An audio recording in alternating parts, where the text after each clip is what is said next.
Dear bright people, mungkin sebagian kamu ada para pengguna iPhone dan rajin banget nih, atau bisa dikatakan hobi untuk masuk ke bagian setting, battery, dan cek battery health.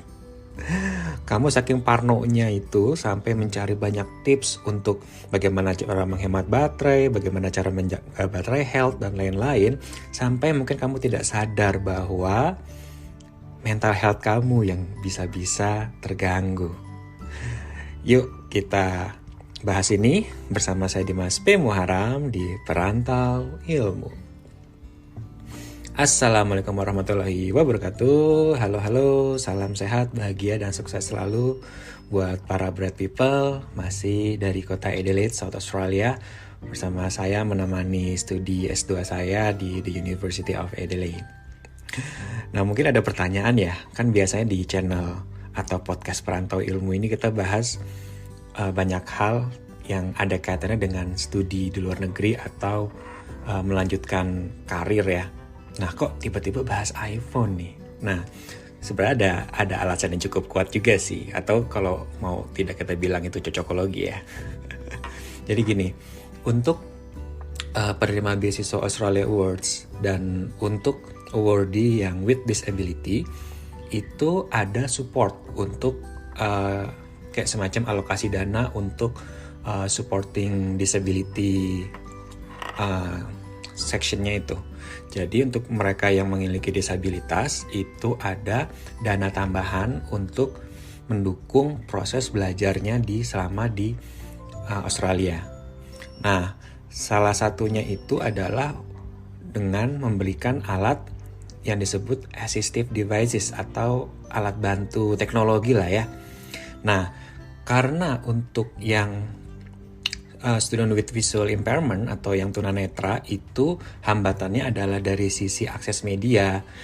Kita membutuhkan alat-alat teknologi untuk memudahkan kita mengakses informasi seperti misalnya laptop itu ya, atau juga handphone yang memang aksesibel atau dilengkapi program pembaca layar atau screen reader sehingga kita itu lebih mudah lah untuk beraktivitas. Nah, karena iPhone itu adalah salah satu perangkat yang kalau kita nggak mau bilang paling aksesibel buat tunanetra, jadi iPhone menjadi salah satu pilihan yang bisa kita request dan untuk kita bisa exercise disability fund-nya itu loh, pokoknya dana buat alokasi untuk student with disability-nya. Nah, ini akan berbeda kasus ya kalau misalnya dia disabilitasnya apa, misalnya dia wheelchair user. Nah, dia nanti bisa misalnya request untuk minta electric wheelchair, atau misalnya yang tidak wheelchair user tapi dia pakai kruk atau mungkin ada hambatan gerak, dia bisa request untuk electric scooter gitu misalnya. Atau kalau misalnya yang tuli mungkin bisa request untuk hearing aid misalnya, dan hal-hal lain yang jelas itu reasonable untuk membantu proses belajar dia selama di Australia. Nah, di sini saya mendapatkan iPhone kebetulan gitu kan. Dan di iPhone 13 Pro Max saya ini itu dibeli pada bulan Mei kemarin. Jadi sekarang sekitar berapa ya? Itu September, Oktober, November. Ya 8 bulanan lah ya. Lama ngitungnya. Sekitar 8 bulanan sudah berarti usia handphonenya. Dan salah satu yang fitur ya, yang saya lupa itu mulai adanya kapan ya. Battery health itu yang kadang tuh bikin orang tuh jadi parno banget gitu loh. Orang jadi sering ngecek, wah baterai health saya masih 100 gak ya, baterai saya tinggal berapa ya gitu. Dan ini yang ada sisi positif negatifnya.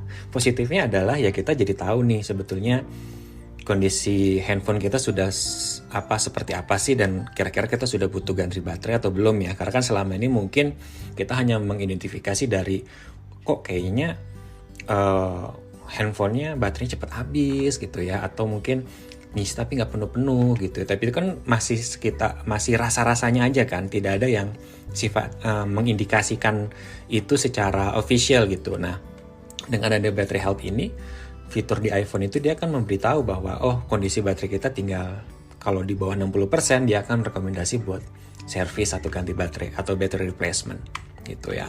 Dan enaknya kalau misalnya di Australia itu ya ada Apple Store dan ya biayanya agak murah gitu. Dan dan pasti official dan resmi gitu ya untuk ganti baterai. Kalau di Indonesia sepertinya agak lebih mahal dan di tempat-tempat yang nggak resmi itu agak riskan gitu ya. Nah terus si baterai health ini negatifnya itu ya tadi, kalau misalnya kita jual second, nah itu bakal jadi cara tuh untuk para seller untuk nawar, misalnya baterai healthnya tinggal sekian nih, harusnya turun lagi dong harganya gitu, nggak enak banget kan. Nah tapi yang paling parah adalah untuk usernya, jadi sering parno banget ngecekin mulu tuh baterai healthnya, dicek terus dan dicek terus. Takut sekali kalau misalnya tuh turun bawah gitu ya. Nah sekarang kita mau cek nih ya, mau cek baterai health saya tinggal berapa ya gitu. Stop button. Oke, coba kita masuk ke Files. setting ya, kita cari setting. Aussie's full page 2 of 4. LinkedIn. Home. Page 1 of 4. Page 1. Phone. Safari. GarageBand. Settings. Nah itu kalau teman-teman dengar itu adalah suara voice over di iPhone saya ya. Saya menggunakan suara ini namanya Serena. Itu dia pakai accentnya itu yang US English. Jadi English Amerika. Dan dia banyak pilihannya, ada UK English, ada Australian English juga ada, dan pasti banyak lagi. Coba kita cek setting.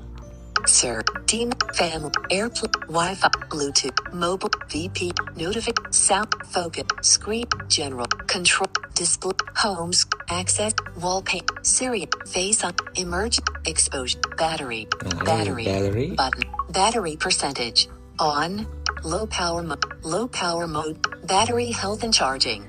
Battery Health and Charging kita cek ya, deg-degan nih. Battery, back button, Battery Health and Charging, Maximum Capacity, 97%. Oke, masih 97% ya, jadi selama 8 bulan turun 3% ya, masih sangat reasonable lah ya, masih sangat wajar gitu.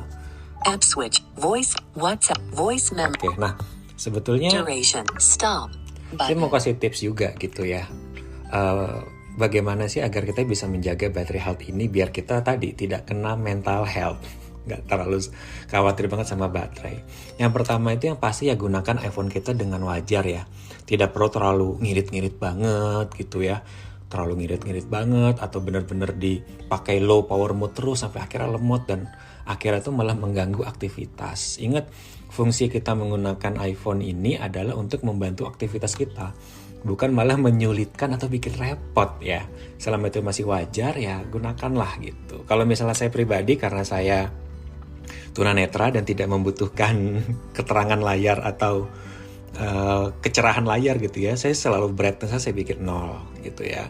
Terus juga misalnya background app refresh juga saya matikan di beberapa, tapi nggak semua, seperti misalnya WhatsApp yang sering update saya tetap nyalakan.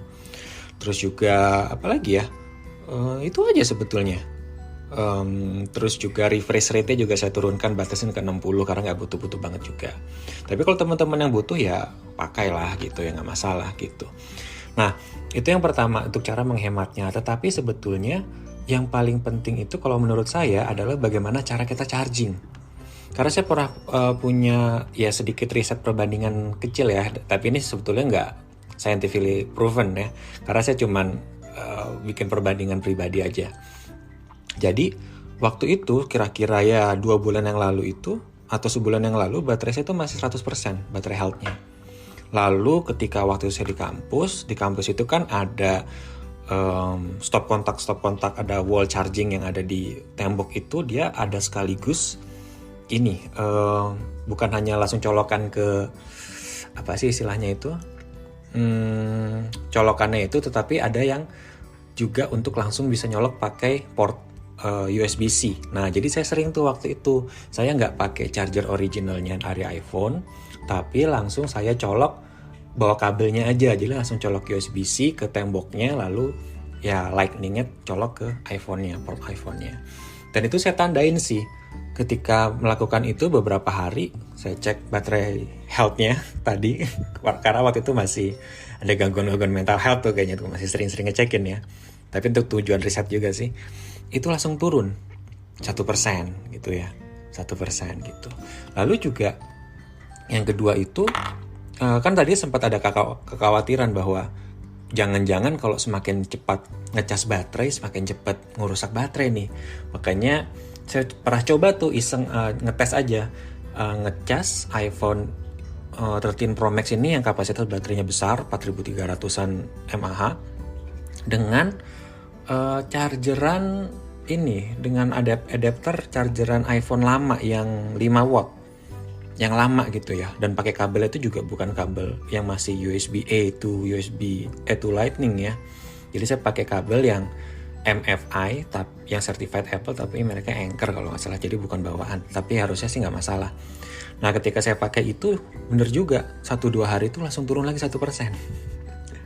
Jadi sebelumnya itu selama 7 bulan itu yang tetap 100%, saya selalu ngecasnya itu ya dengan chargeran yang original yang 20 watt, terus juga ngecasnya ya standar aja, nggak pernah sampai terlalu lama gitu, maksimal 80-90% udah saya cabut gitu, dan itu kan paling cuma 1,5 jam ya, jadi cepet banget gitu.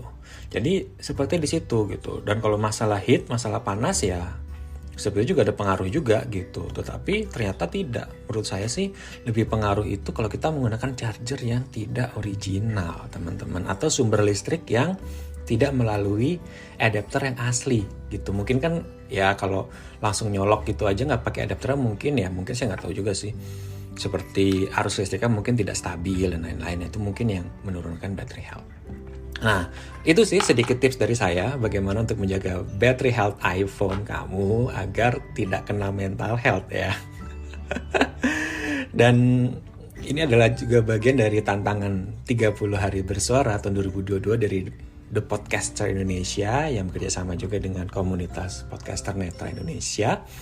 Dan kalau misalnya kamu ada pertanyaan, request, misalnya mau dibahas apa nih seputar studi atau seputar beasiswa di luar negeri, boleh dong ke Instagram saya di Dimaster Education atau email ke me@dimasmoran.com. Dan juga jangan lupa untuk subscribe podcast Perantau Ilmu di Spotify, Apple Podcast atau Google Podcast. Oke, Dimas is signing out. Thank you and see ya.